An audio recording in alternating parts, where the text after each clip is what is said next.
जब पृथ्वी पर अधिक मतलब पर्यावरण दूषित हो जाएगा तो क्या होगा, पृथ्वी हमारा खराब हो जाएगा, अदूषित हो जाएगा ना। तो हमें इसको साफ सुथरा कैसे रखना है, अपने से रखना है, सब एक एक इंसान की मेहनत से ही होगा ना। यदि कहेंगे कि आप रख लीजिए हम नहीं रखेंगे, ऐसे नहीं होने वाला, सबको करना होगा। तो उसके लिए कौन सा सम्मेलन हुआ था, तो 1972 में स्टॉकहोम सम्मेलन हुआ था। 5 जून 1974 को पहला पर्यावरण दिवस मनाया गया था। देखिए सम्मेलन के बाद लोग एक डिसाइड किए डेट 5 जून, क्या है 5 जून। अब फर्स्ट कब मनाया गया था, हम लोग तो हर साल 5 जून को मनाते हैं पर्यावरण दिवस, एनवायरमेंट डे मनाते हैं, बट फर्स्ट टाइम जो मनाया गया था 1974 को। कब मनाया गया था, 1974 को। उसके बाद इसका ना एनिवर्सरी, जैसे हर कोई कहता है एनिवर्सरी होता है ना, एनिवर्सरी होता है, बर्थडे बोल लीजिए। तो इसका जो 10th एनिवर्सरी था, ये 10वां बर्थडे बोल लीजिए जो था, वो 1982। उस दिन भी इस सम्मेलन हुआ था, उस दिन भी कन्वेक्शन हुआ था। उसको किस नाम से जानते हैं, तो नैरोबी सम्मेलन, जो कि केन्या की राजधानी है। केन्या एक देश है, उसकी जो राजधानी है क्या है, नैरोबी। उस दिन क्या हुआ था, नैरोबी कन्वेक्शन। उससे पहले क्या हुआ था 1972 में स्टॉकहोम कन्वेक्शन, स्टॉकहोम कन्वेक्शन। और सेकेंड टाइम क्या हुआ था 1982 में नैरोबी कन्वेक्शंस। फिर सतत विकास का लक्ष्य, संसाधन नष्ट नहीं, खत्म नहीं करना। सतत विकास का लक्ष्य क्या है, उसका लक्ष्य क्या है कि संसाधन न नष्ट, संसाधन को ज़्यादा उपयोग ना करें, संसाधन का ज़्यादा भी इतना भी उपयोग ना करें क्योंकि वो ख़त्म ही मतलब ख़त्म ही हो जाए।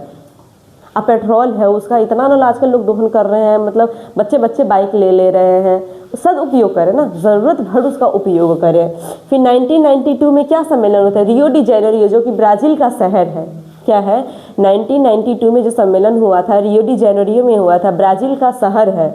उसमें पृथ्वी का संरक्षण करें, इसमें क्या कह रहा है, पर्यावरण का संरक्षण है। 1992 में क्या कह रहा है, ऑल ओवर हमें पृथ्वी का संरक्षण के बारे में कह रहा है, पृथ्वी का संरक्षण के बारे में कह रहा है कि ज़्यादा हम उसके अंदर से मिनरल्स ना निकालें, ज़रूरत भर करें ना, और साफ हमें मतलब सब कुछ निकाल के एकदम बाहर ही रख देना है क्या, सब चीज़ का उपयोग मतलब ज़रूरत भर करें। इसके बारे में सूची कहाँ दिया गया था, एजेंडा 21 में कार्य सूची दिया गया, इसके बारे में जानकारी दिया गया है। It was suggested to better and long utilization resource, also notice effect और इन्वायरमेंट, क्या कह रहा है, आपके इन्वायरमेंट पे प्रभाव पड़ने के बारे में ज्ञात करा रहा है। 1972 Stockholm convention, the capital of Sweden, target to conserve environment. और 5 जून 1974 को क्या हुआ था, फर्स्ट इन्वायरमेंट डे मनाया गया था। कब मनाया गया था, तो 5 जून 1974 को। और 10th एनिवर्सरी उसका 1982 को मनाया गया था, जिसे हम किस नाम से जानते हैं, नैरोबी। देखिए ध्यान रखिएगा, फर्स्ट किस नाम से जानते हैं हम लोग, स्टॉकहोम। सेकेंड किस नाम से जानते हैं, एनिवर्सरी, तो नैरोबी। किस नाम से जानते हैं, तो नैरोबी। कहाँ हुआ था, तो कैपिटल ऑफ केन्या।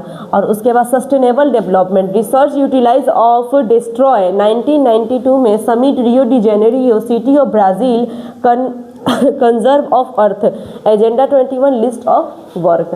तो आप लोग समझ रहे हैं, आज की क्लास आप लोग को समझ में आया, रिसर्च एंड डेवलपमेंट का विकास के स्तर के आधार पर। ओके।